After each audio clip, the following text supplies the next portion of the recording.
交通部预告未来无让过路人造成过路人重伤，上无是爱罚36000块，4档到5档内未当各考驾照。网讲新的规定6月开始实施哦。职业驾驶团体跟路权团体是有无同款的看法，嘛拢有对交通部提出建议。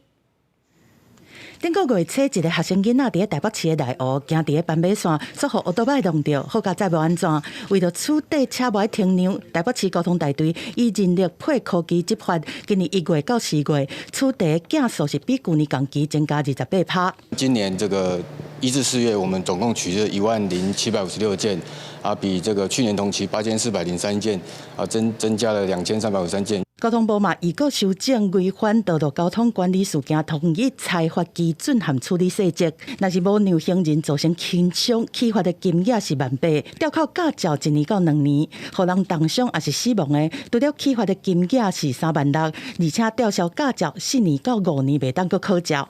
应该有吧，因为之前没有让行人直接罚6000之后是蛮明显，效果蛮好的。所有车辆都已经还蛮礼让行人的，我觉得有些行人可能会。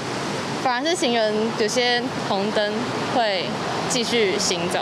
民间团体是认为讲，交通部应该较紧来完善道路安全的改善，另外搁要对教育来开始做，才会当根本解决安全的问题。工会这边觉得不可思议啊！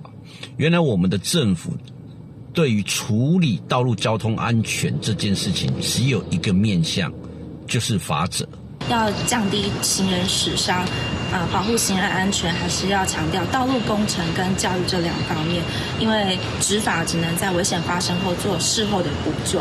交通部说明讲，为了要提升汽车驾驶人停让行人的观念，确实遵守规定，减少事故的发生，提出修法。经过14天了后，若是民众无意见的陈述，新规定按算伫6月底进前就会当上路。公司新闻综合报道。